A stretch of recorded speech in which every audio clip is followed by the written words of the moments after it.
Hello friends, ఎలా ఉన్నారు? నేను మీ Kata Venkatesh. Welcome to our YouTube channel. Direct selling network marketing వ్యాపారంలో మొదట్లో వచ్చినప్పుడు ఎలా ప్రారంభించాలనేది ఈ వీడియో యొక్క సారాంశం. సో ఈ వీడియో అనేది చాలా విలువైనది, ఎందుకంటే నేను చాలా ముఖ్యమైన టిప్స్ మీతో షేర్ చేయబోతున్నాను. కాబట్టి ఈ వీడియో అనేది మీరు చివరి వరకు చూడండి, అప్పుడే మీకు ఉపయోగపడుతుంది. అండ్ అదేవిధంగా మీ బిజినెస్లో పనిచేస్తున్న మీ డౌన్లైన్స్ కూడా మీరు ఈ వీడియోని షేర్ చేస్తే వాళ్ళు కూడా చాలా బాగా నేర్చుకుంటారు అండ్ చాలా బాగా పనిచేస్తారు. వాళ్ళు ఎంత సక్సెస్ అయితే అండ్ మీరు కూడా అదే విధంగా సక్సెస్ అయిపోయినట్టే. కాబట్టి ఈ వీడియో అనేది చాలా విలువైనది. Okay, so friends, first of all మీరు డైరెక్ట్ సేలింగ్ కంపెనీలో అడుగు పెట్టే ముందు మొట్టమొదటిగా మీరు చేయాల్సింది ఏంటంటే ఒక మంచి కంపెనీని సెలెక్ట్ చేయడం, ఒక ఒరిజినల్ డైరెక్ట్ సేలింగ్ కంపెనీని సెలెక్ట్ చేయడం. ఎందుకంటే ఈ రోజుల్లో డైరెక్ట్ సేలింగ్ కంపెనీతో చాలా రకాల ఫేక్ కంపెనీస్ అనేది బోలెడు కనబడుతున్నాయి బయట. సో ఏదో ఒక కంపెనీ చూసుకొని మీరు అనవసరంగా అందులో జాయిన్ అయిపోయిన తర్వాత బాధపడడం కంటే అన్ని విధాలుగా చూసుకొని ఐఎస్ ఇది కంపెనీ అన్ని విధాలుగా బెటర్ ఉంది అని చెప్పి మీకు అనిపిస్తేనే కంపెనీలో జాయిన్ అవ్వండి. సో మంచి కంపెనీ ఏంది, ఫ్రాడ్ కంపెనీస్ ఏంటి అనేది నేను చాలా పాత వీడియోలు చేశాను. మీరు కావాలనుకుంటే మా పాత వీడియోలు కూడా చూసి మీరు నేర్చుకోవచ్చు. సో ఫ్రెండ్స్, అండ్ అదేవిధంగా మీరు కంపెనీలో ఎంట్రీ ఇచ్చిన తర్వాత నెక్స్ట్ మీరు చేయాల్సిన పని ఏంటి అంటే కంపెనీ యొక్క ట్రైనింగ్, కంపెనీ యొక్క ఎడ్యుకేషన్ పర్ఫెక్ట్ వినడం. సో మీరు పర్ఫెక్ట్ విన్నర్ అనుకోండి, మీకు కంపెనీ అంటే ఏందో తెలుస్తుంది, కంపెనీ ఎలా పని చేయాలో తెలుస్తుంది, కంపెనీ ఎట్లా సక్సెస్ కావాలో తెలుస్తుంది. సో కంపెనీ గురించి A to Z అనేది మీకు తెలుస్తుంది. సో నాలెడ్జ్ అనేది మీకు వస్తేనే ఆ తర్వాత మీరు కంపెనీలో ధైర్యంగా పనిచేస్తారు. కాబట్టి మీరు కంపెనీ యొక్క ట్రైనింగ్ని ఎట్టి పరిస్థితుల్లో కూడా మిస్సింగ్ కాకుండా ప్రతిదీ కూడా చాలా జాగ్రత్తగా నేర్చుకోండి. సో చూడండి, కంపెనీ ట్రైనింగ్ కూడా అయిపోయింది. ఇప్పుడు నెక్స్ట్ చేయాల్సింది ఏంటి, ఒక ప్లానింగ్ ప్రకారం కంపెనీలో పని చేయాలి. ఎస్, మీరు ఒక ప్లానింగ్ తయారు చేసుకోవాలి. ఆ ప్లానింగ్ మీకు వస్తుందా అంటే రాదు, ఎందుకంటే మీరు కొత్తవారు. కాబట్టి మీకు తెలియకపోతే అప్పుడు మీరేం చేయాలి, మీ అప్లైన్ సహాయంతో మీ కంపెనీలో పనిచేస్తున్న మంచి లీడర్స్ ఉంటారు. సో మంచి నాలెడ్జ్ ఉన్న పర్సన్స్ ఉంటారు, సక్సెస్ అయిన పర్సన్స్ ఉంటారు. వాళ్ళ దగ్గరికి వెళ్ళి ఒక ప్లానింగ్ తయారు చేసుకోవాలి. అండ్ వాళ్ళ ద్వారా మీరు ఒక ప్లానింగ్ గీసుకొని వాళ్ళు చెప్తారు ఎలా పని చేయాలి, ఎలా ప్లానింగ్ అంటే ఏ విధంగా పని చేస్తే మీకు రిజల్ట్ అనేది త్వరగా వస్తుంది, మీరు ఇక్కడ ఎక్కువ ఇన్కమ్ ఎట్లా సంపాదిస్తారు, సో పెద్ద నెట్వర్క్ ఎట్లా తయారవుతుంది, ప్రతిదీ కూడా వారు మీకు ఒక ప్లానింగ్ అనేది ఇస్తారు.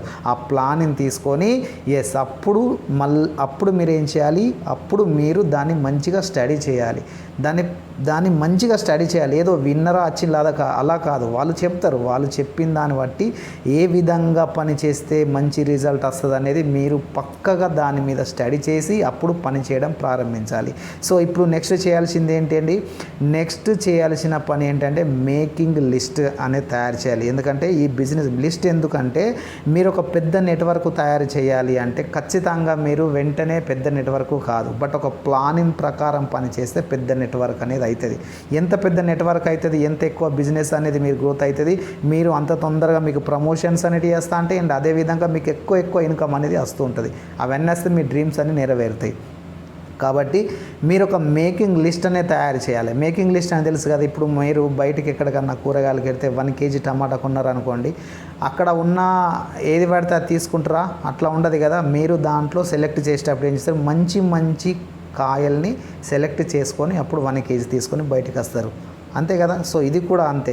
మేకింగ్ లిస్ట్ అనేది మీరు ఎంతమంది మేకింగ్ లిస్ట్ తయారు చేస్తారో మీరు ప్లానింగ్ తయారు చేసుకోండి. మీరు ఎంత అయితే మీకు తెలిసిన మీ ఫ్రెండ్స్, మీ రిలేషన్స్, సో ప్రతి ఒక్కరు కూడా మీకు తెలిసిన వాళ్ళు ఎంతమంది అయితే ఉంటారో అంతమందితో ఒక మేకింగ్ లిస్ట్ తయారు చేయండి. అది 50 మెంబర్స్ కానీ 100 మెంబర్స్ కానీ అంతకంటే ఎక్కువ కానీ.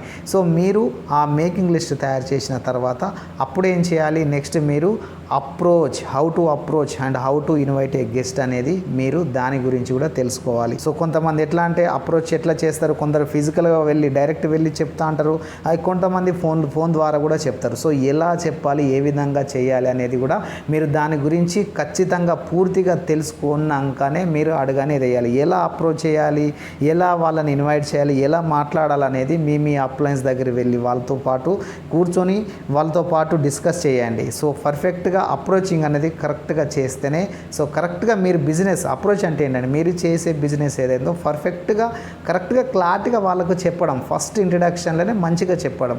First impression is the best impression. అంటే ఫస్ట్ టైమే మీరు మంచిగా చెప్పారనుకోండి మిమ్మల్ని బిలీవ్ చేస్తారు. సో ఆ విధంగా అనేది చెప్పాలి. కాబట్టి మీ అప్లయన్స్ మీ లీడర్స్ దగ్గర కరెక్ట్గా ప్లానింగ్ తీసుకొని వాళ్ళ అడుగుజాలు నడుస్తూ వాళ్ళు చెప్పిన విధంగా సో మీ టాలెంట్ ఉపయోగించి అండ్ అప్పుడు మీరు ఇన్వైట్ చేసి బిజినెస్ని చూపెట్టండి. సో ఆ తర్వాత మీరు అలా అప్రోచ్ చేయడం కావచ్చు, ఇన్వైట్ చేయడం కావచ్చు, అలా చేస్తూనే ఉండండి, కంటిన్యూ చేయాలి. అంతేగాని ఒక్కరు ఇద్దరు ముగ్గురు ఇన్వైట్ చేసాము మళ్ళీ సైలెంట్ అయిపోయిన అట్లా కాదు. కంటిన్యూస్గా మీరు ఆపకూడదు. కంటిన్యూస్గా అప్రోచ్ చేయడమే, ఇన్వైట్ చేయడమే, ఫిజికల్గా వెళ్ళి కలవడమే అండ్ ఫోన్ ద్వారా చెప్పడమే, సోషల్ మీడియా ద్వారా యూజ్ చేయండి. ప్రతిదీ కూడా మీ టాలెంట్ ఉపయోగించి ప్రతి ఒక్కరికి కూడా బిజినెస్ ఆఫర్ ఇవ్వాలని చెప్పి ఒక టార్గెట్ పెట్టుకొని ప్రతి ఒక్కరికి కూడా ఆఫర్ ఇస్తూనే ఉండండి. అందులో ఒకటి గుర్తుపెట్టుకోండి, ఇది గుర్తుపెట్టుకోండి, మీరు అప్రోచ్ చేసి మీరు ఇన్వైట్ చేసిన ప్రతి పర్సన్ మీతో పాటు బిజినెస్ చేస్తాడు అని చెప్పి ఎప్పుడు అనుకోవద్దు. ఎందుకంటే వాళ్ళు చేయాలని రూల్ ఏం లేదు. చెప్పడం మీ బాధ్యత. వాళ్ళ బిజినెస్ చేయాలా చేయకూడదు అనేది వాళ్ళ ఛాయిస్. అది మీ పని ఏంటి, మీరు ఇన్వైట్ చేయడం, చూపెట్టడము, మీరు వాళ్ళ దగ్గరికి వెళ్ళి చెప్పడం. సో మీ పని అదే కంటిన్యూగా చేసుకుంటూనే ఉండాలి. రిజెక్షన్స్ వస్తూనే ఉంటాయి. ఎప్పుడు కూడా మీరు వెనుకాడుగానేది వెయ్యకూడదు. ఎస్, మీ పని మీరు చేసుకుంటూ వెళ్ళడమే. ఆ తర్వాత ఏమైతే మీరు అలా చేస్తా అంటే ఖచ్చితంగా మీ కింద టీం అనేది డెఫినెట్గా తయారవుతుంది. ఎందుకంటే మీరు అదే పనిలో ఉన్నారు కాబట్టి డెఫినెట్గా అది ఖచ్చితంగా నెరవేరుతుంది. మీ కింద టీం అనేది టీం తయారైన తర్వాత అప్పుడు మీరు చేయాల్సిన పని ఏంటి అంటే స్టార్టింగ్లో మీరు ఏ విధంగా అయితే పని చేసింది, ఏ విధంగా అయితే ట్రైనింగ్ అటెండ్ అయ్యింది, ఏ విధంగా అయితే ఎడ్యుకేషన్ నేర్చుకున్నారు, ఏ విధంగా కంపెనీ గురించి తెలుసుకున్నారు, ఏ విధంగా అయితే రిజెక్షన్ గురించి నేర్చుకున్నారు, ఇవన్నీ కూడా మీ టీంలో ఉన్న డౌన్లైన్స్ అందరికీ కూడా ఏ టు జెడ్ మీకు ఎంతైతే నాలెడ్జ్ ఉందో మీకంటే ఎక్కువ నాలెడ్జ్ వచ్చేటట్టు వాళ్ళకు పర్ఫెక్ట్గా తయారు చేయండి. తయారు చేసిన తర్వాత అప్పుడు నెక్స్ట్ ఏం చేస్తారు, వాళ్ళకు కావాల్సిన ట్రైనింగ్స్ అయిపోతాయి అండ్ వాళ్ళతో పాటు లిస్టు తయారు చేయించడం, వాళ్ళతో పాటు అప్రోచింగ్ చేయించడం, వాళ్ళతో పాటు ఇన్వైటింగ్ చేయించడము. సో వారికి అన్ని విధాల ట్రైనింగ్ అనేది మీరు ఇస్తూ అండ్ వాళ్ళని తయారు చేస్తూ వాళ్ళని కంటిన్యూస్గా ఫాలో అప్ అనేది చేస్తూ ఉండాలి. కంటిన్యూస్గా ఫాలో చేస్తారు కదా, వాళ్ళు చూసుకుంటారులే ఏముందిలే అని చెప్పి ఎప్పుడు అనుకోద్దు. ఎందుకంటే వాళ్ళు కొత్త వాళ్ళే కాబట్టి వాళ్ళకు అంత అవగాహన అనేది ఉండదు. కాబట్టి మీరు వాళ్ళకు దగ్గరుండి మరీ వాళ్ళతో పాటు పని చేయించుకోవడం అండ్ వాళ్ళకు ప్రమోషన్స్ అనేది రావాలి అండ్ వాళ్ళని సక్సెస్ చేసేలాగా మీరు ఆలోచిస్తూ ఉండాలి.